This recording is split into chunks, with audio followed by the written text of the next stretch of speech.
Welcome to Enduring Training for Directly Observed Therapy Workers. This is Lesson 11, Cultural Competency. The learning objectives for this lesson is to explain the concept of culturally competent care. It's important to remember that a person's culture is like an iceberg with two parts, a large internal portion, which is hidden, and a smaller external portion, which you can see.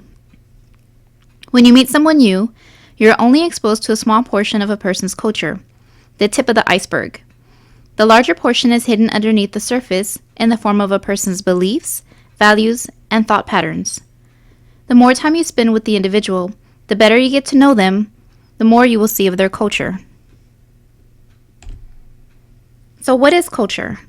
Let me start by saying that the definition of culture is as varied as the cultures themselves, but for our purposes, I have settled on a definition by Fitzgerald, Malavo-Burry, and Clemson from Cultural Issues from Practices, and Helms, Culture, Health, and Illness, which is, culture is defined as the learned and shared values, beliefs, and meanings that form the lens or perspective through which an individual understands and interprets their experience.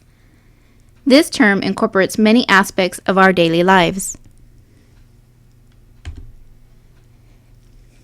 Culture is language, thoughts, communication, actions, beliefs, values, traditions, norms, taboos, history, folklore, and institutions.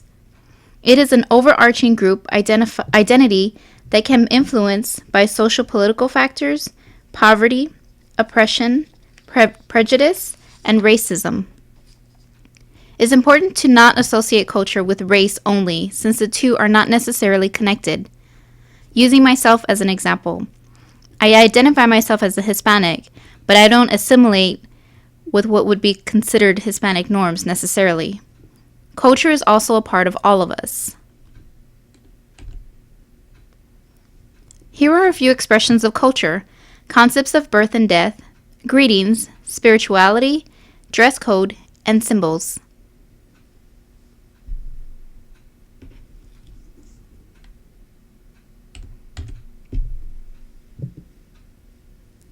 Overall social and cultural well-being are not the same. There can be many cultures within society, and social inequalities span across all cultures. Specific to the patient are barriers to communication and treatment. Social determinants of health refer to the complex, integrated, and overlapping social structures and economic systems that include social and physical environments and health services that are shaped by income, power, and resources on a global, national, and local level. Health disparities refer to the differences in the health status of a different group of people. Some groups of people have higher rates of certain disease and more deaths and suffering from them compared to others. Contributing factors of health disparities include race, ethnicity, immigrant status, disability, sex or gender, sexual orientation, geography, and income. Here is a short clip to further explain health disparities.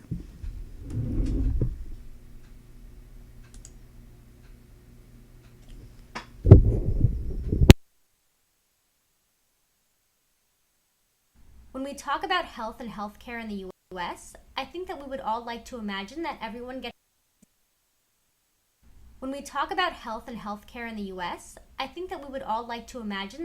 gets the same high quality of care. But this actually isn't the case.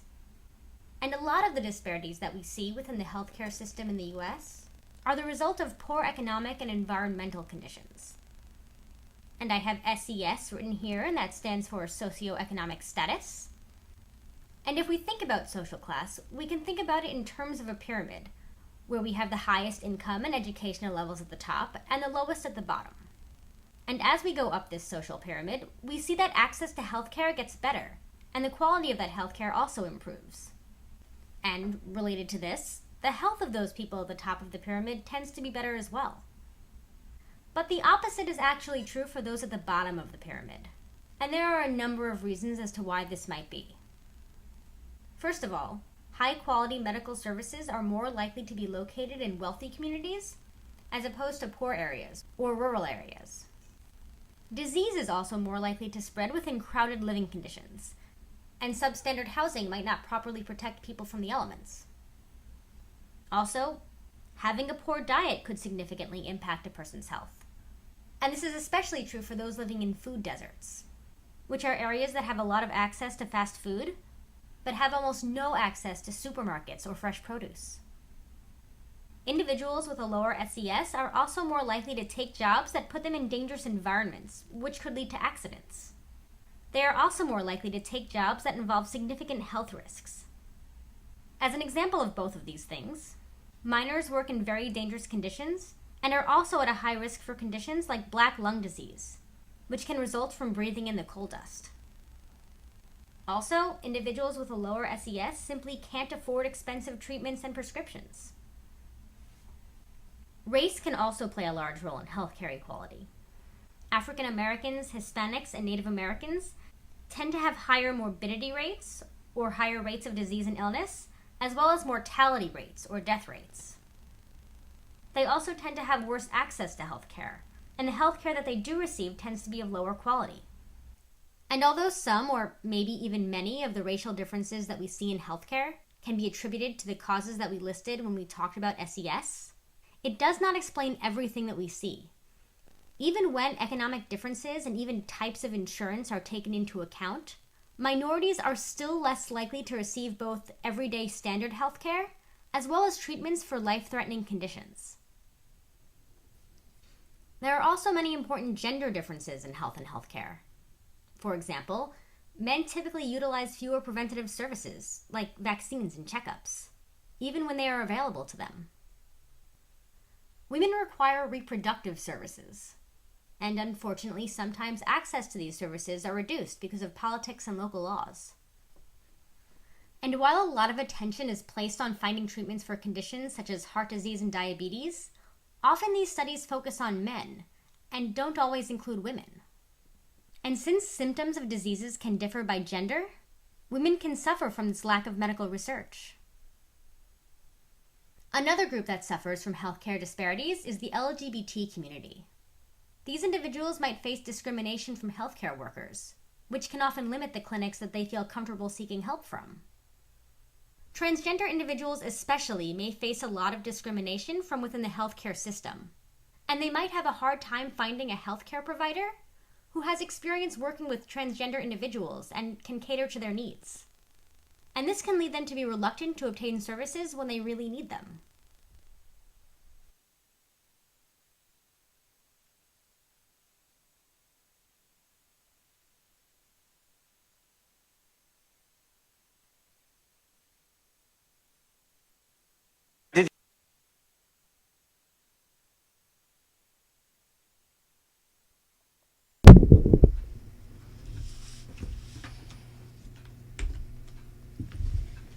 What is cultural competence? Cultural competence is having the capacity to function effectively as an individual and an organization within the context of the cultural beliefs, behaviors, and needs presented by consumers and their communities. This is a pretty straightforward definition and seems simple enough. However, cultural competency is a very dynamic and complex field. Your approach to developing cultural competency should be viewed as an ongoing learning experience.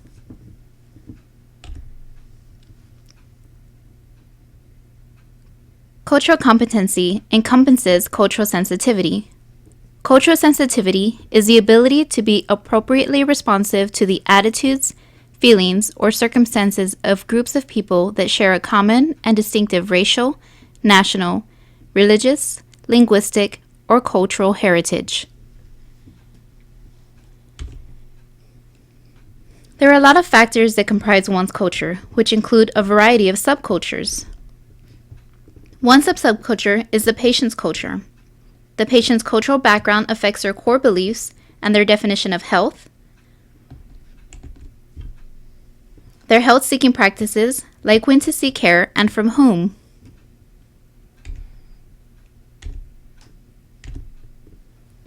Their norms, values, and customs, their family dynamics, like who makes the healthcare decisions, and their communication styles, as far as greetings, personal space, gestures, and eye contact. Then there is the culture of the healthcare staff, who are often government-affiliated employees working in the TB field with their biomedical beliefs. It is important that the healthcare staff first acknowledge their own culture and assess what barriers, biases, and assumptions are affecting their views. It is important to be aware of your own stereotypes, prejudices, bias, and possible discriminations. If you identify some areas that may need some work, it's important that you work on this prior to visiting the patient to avoid offending anyone. For example, as a woman, I feel very strongly about women's rights and empowering women in the home and the work arenas. But there are some cultures where women will not speak without a male present, or will not make any decisions for themselves, period, with or without their husband's input. That philosophy doesn't gel with my personal philosophy, so that's something that I identified as an area that I needed to work at. I had to work to be sure that I remain neutral to only address the husband, so I remained respectful of their culture. Stereotypes are oversimplified systems where people group races or individuals together to make a judgment about their status, society, and cultural norms. It is a fixed impression which is not always based on facts, but is maintained by people who are not willing to look more closely into it. For example, people think that everybody who lives in Texas owns a cowboy hat, which is not true. Prejudice is an assumption made about someone or something before having adequate knowledge to be able to do with guaranteed accuracy. The word prejudice is most commonly used to refer to a preconceived judgment towards a people or a person because of race, social class, gender, ethnicity, homelessness, age, disability, political beliefs, obesity, religion, sexual orientation, or other personal characteristics. It also means beliefs without knowledge of the facts and may include an unreasonable attitude that is unusually resistant to rational influences. For example, assuming that the patient you haven't even met, who is homeless, is going to be non-compliant.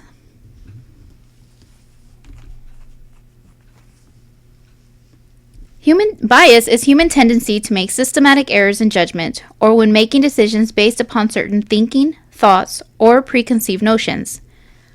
Like thinking that this super nice lady who you just met, who lives in a super nice neighborhood with a super sweet family, is going to be compliant to treatment because she's super nice, and super nice people are compliant.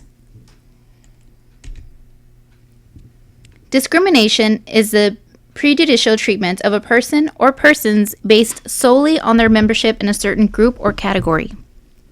Discrimination is the actual behavior towards members of another group. It involves excluding or restricting members of one group from opportunities that are available to other groups. For example, I was part of a conversation once where a nurse said that she wouldn't visit a patient's home because he was a homosexual. And who knows what kind of things go on in that house. She was unwilling to offer this man the same service she was offering to others simply because he was a homosexual. Some key attitudes and skills in developing cultural competence are to commit to developing skills in order to become culturally aware and knowledgeable, be self-aware, have acceptance, respect, and practice cross-cultural communication. In a culturally competent environment, the healthcare worker recognizes the cultural and social context of the encounter and can negotiate among potential conflicting interruptions, expectations, and beliefs. This probably brings to mind a lot of familiar scenarios of misinterpretations, assumptions, and etc. Healthcare staff are better able to provide optimal care to the patient and family. In this environment, inequalities in health outcome can begin to be addressed. Considering that the rate of TB is highest in foreign-borns and minority populations, this point is very important.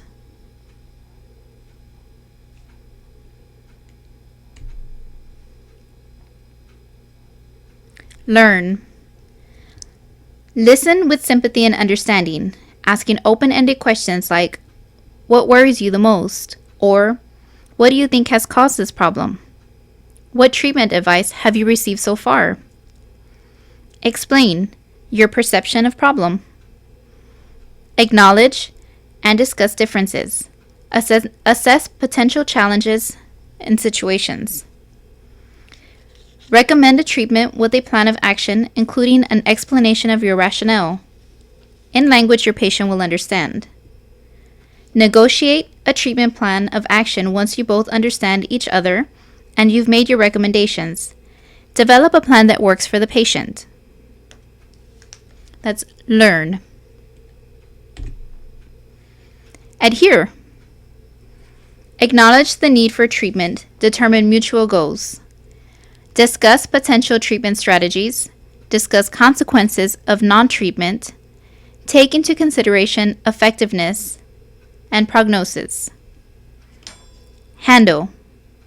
Any question or concerns. Answer questions about side effects, etc. Relieve fears. Evaluate the patient's understanding. Evaluate the patient's health literacy level and reassess barriers to understanding. Recommended and review treatment regimens. Empower. Empower by engaging patients gets the patient's commitment and willingness to follow through and participate.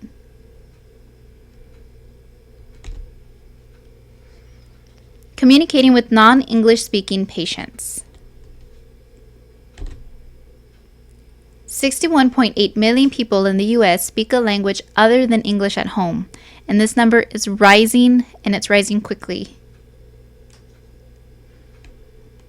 Non-English speaking patients are less likely to receive care, less likely to understand care, at an increased risk of medical errors, have a reduced quality of care, have an increased risk of unethical care, and are less satisfied with care. There are 4 basic communication skills to consider to achieve effective cross-cultural communication. They are awareness of one's own culture. So, are you attentive to your own preconceived notions of other cultural groups? Awareness and acceptance of cultural differences. Do you look for opportunities to interact with individuals who are from cultures other than your own? Development of cultural knowledge. Are you familiar with the worldviews of cultural groups other than your own? Ability to adapt practice skills to fit the cultural context of the case. Do you have the know-how to navigate cross-cultural case interactions? Communication skills. Be sure to focus on key messages and repeat. Speak slowly and clearly with non-technical language. Utilize written or audiovisual materials and confirm patient comprehension. Acknowledge the sensitivity of some issues. Affirm the patient's beliefs. Ask open-ended questions. Listen and assess your own communication style and abilities. Sometimes you are fortunate enough to work with an interpreter. This is not the case when you are in the field, but you may have the opportunity to meet with them long enough to introduce you to the patient and allow you to provide education on DOT and agree on some common terms. The interpreter can help you by translating key words for you. But who should interpret? In an ideal world, you would have a medical interpreter. This is someone who has knowledge of 2 languages and the subject matter that they are working in. A medical interpreter is not a degreed or licensed position, but must be fluent in their native language and their second language. The interpreter, patient, and you, the healthcare worker, should have a clear understanding of everyone's role in the conversation. This can be accomplished through a pre-session with all parties. Interpretation is spoken and translation is written. I can't emphasize enough how helpful it is to have an interpreter translate words for me. When assessing for side effects, I used pictures to visually describe the effect and then had the effect written in the patient's language on the front or on the back of the card so that I could try saying it to the patient and showing them the picture at the same time. Of course, I didn't just do that on my own. That was with the help of the interpreter or with someone who was familiar with the language. Simultaneous interpretation requires interpreters to listen and speak or sign at the same time. In simultaneous interpretation, the interpreter begins to convey a sentence being spoken while the speaker is still talking. The pre-session is an opportunity to establish expectations, roles, and seating arrangements for everyone involved. This is where it should be made clear that the interpreter will say everything that the patient says and everything that the healthcare worker says. Do not use untrained interpreters, family members, or minors. Speak directly to and sit in front of the patient. Don't let the interpreter's presence change your role in the conversation. If the patient does not understand, it is the healthcare worker's responsibility to explain more simply, not the interpreter's. Here is a small clip from Making the Connection, an introduction to interpreting skills for TB control from the Curry International Tuberculosis Center. This full video is available on their website and provides some good information on working with non-English speakers. This clip is of an interpretation happening on the field using phone interpretation. What options are available to TB staff who are out in the field and require interpretation services? One option is to bring an interpreter along. Another may be to call the TB clinic and ask an interpreter or bilingual staff member to provide telephone interpretation. In other cases, when there's no local interpreter available, staff should use the services of a professional telephone interpreting company. To access telephone interpreting services, there must be a contract in place or an agreed method of payment. This requires prior proper planning. Providing telephone interpretation is not too different from face-to-face interpretation. If you plan to provide such service in the patient's home, here are some things to consider. Confidentiality. Ensure that the patient and you may speak freely without being overheard. Appropriate telephone hardware. Convert a normal phone headset by using a splitter device, thereby creating a headset for the patient and provider. If the patient does not have a phone line at home, a cell phone with speakerphone capability is an alternative. Technical difficulties. Cell phones are not the best choice of hardware due to static and voice quality and must be passed back and forth if no speakerphone capability exists. And lastly, cost. The per-minute charge for professional telephone interpreting is well worth it for short encounters, but may be cost prohibitive for longer encounters. This cost should not deter the healthcare worker from capturing vital information. Let's see how an outreach worker uses telephone interpreting.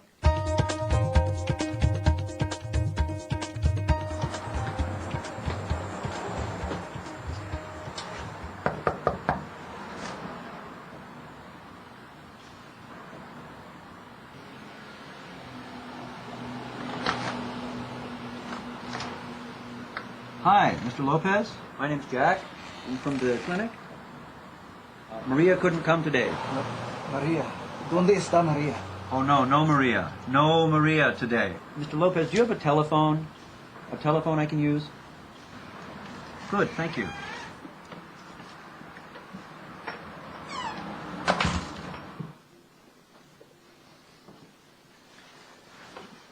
Thank you.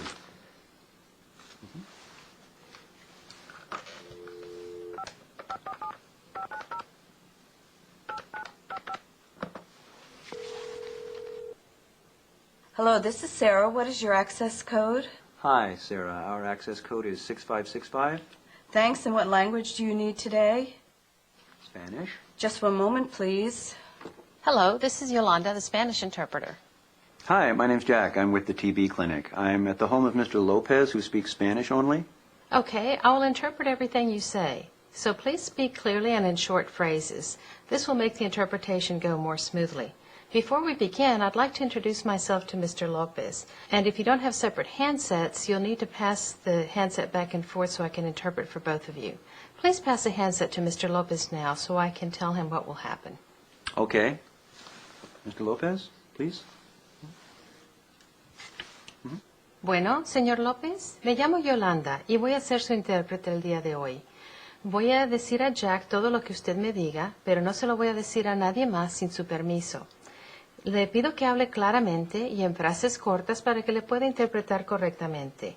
Y si no tiene usted dos bocinas de teléfono, tendrá que pasarse el teléfono entre usted y Jack para que les pueda interpretar a los dos. ¿Está bien?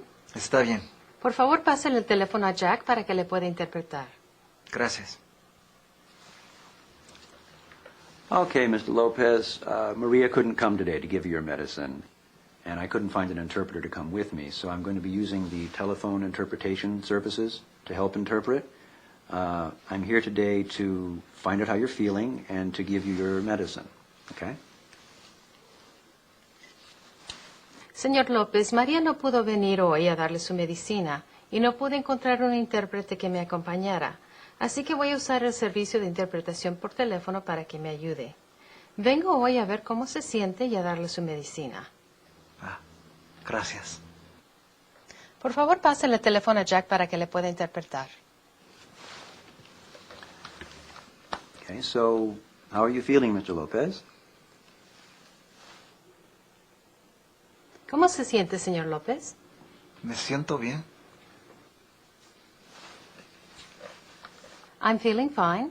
Have you had any rashes at all? Are you eating well? Are there any other problems you've been experiencing? Muy bien, me da gusto saberlo. ¿Ha tenido usted algún sarpullido? ¿Está comiendo bien? ¿Ha tenido problemas de cualquier clase? He estado comiendo muy bien.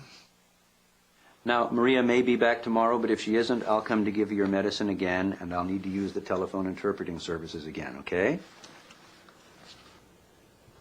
Muy bien, gracias. Es posible que María regrese mañana, pero si no es así, yo vendré a darle su medicina y usaré el servicio de interpretación por teléfono de nuevo, igual que lo hicimos hoy. ¿Está bien? Sí, está bien. Patient's beliefs. The role of culture in TB and other health issues cannot be overstated. With each new immigrant or refugee group, we see cultural friction. Western medicine and our healthcare system have cultures of their own. Here are a few quotes from patients who participated in an ethnographic study entitled TB in Their Own Words. I don't read or write, and I'm old, so I don't think TB information will help. Plus, I don't think this is a real disease, so it doesn't matter to me. This was an elderly Hmong woman who has active TB disease. At first they said I had it. Then I didn't have it. I was a mess. Anyway, they said I should just take the medications because they are unsure if I have it or not. It's just for protection in case I do have it. So to me, I don't have it. Why treat me? This was an elderly Hmong woman who had a positive skin test. Here's a quote from another study entitled Understanding Tuberculosis, Perspective and Experience of the People of Sabah, East Malaysia. This was a medicine man in a local village. He's talking about TB. Believed that TB was due to hard labor and contaminated foods and could be treated through traditional rituals such as sacrificing pigs. Traditional medicine plants were also used by the local inhabitants for generations to relieve symptoms of many diseases and cure various infections. Here's more with some specific interviewees. One was a 66-year-old farmer who said that TB was due to hard work. So sometimes inside got torn due to hard work. The torn area then becomes rotten. This is what people say. Another quote was a 27-year-old fisherman. According to the people here, the origin of TB, number one, is gastritis because he did not look after his food.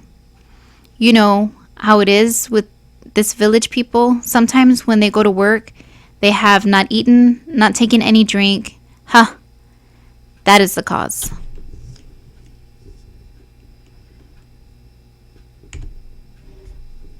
Develop a relationship with your patient. Learn a few words in their language. Make a game out of your visit. The patient is the best resource to educate you on their culture. This could be anything from their country of origin or a hobby, like photography. Recognize your patient's other needs as well. In addition to limited or no English, immigration status may also pose a barrier to treatment. Whether the patient is a non-resident migrant farm worker, they may be reluctant to undertake activities that may draw attention to them. They may also have a distrust of Western medicine. When working with non-residents, be honest with your patients regarding their program's policy in working with non-residents. Provide them education and refer back to the goal of not just their health, but the public health as well. For those who are untrusting of Western medicine, inquire about the cultural remedies the patient may prefer. Collaborate with them so that you can come to an agreement that works for the both of you. I heard a refugee presentation one time, and the presenter told a story about a TB patient that she worked with. This patient did not want to take her TB medications because she was going to treat herself by drinking her own urine, which was an acceptable practice in her culture. This was shared with the nurse case manager and physician, who determined that she could continue to drink her urine, but she needed to take her TB medications as well. So that was their compromise.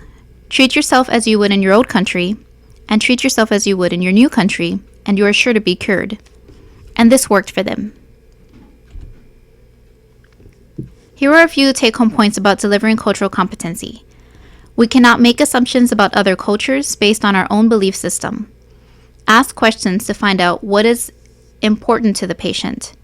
Care should be provided in a manner compatible with the patient's cultural health beliefs and practices and preferred language.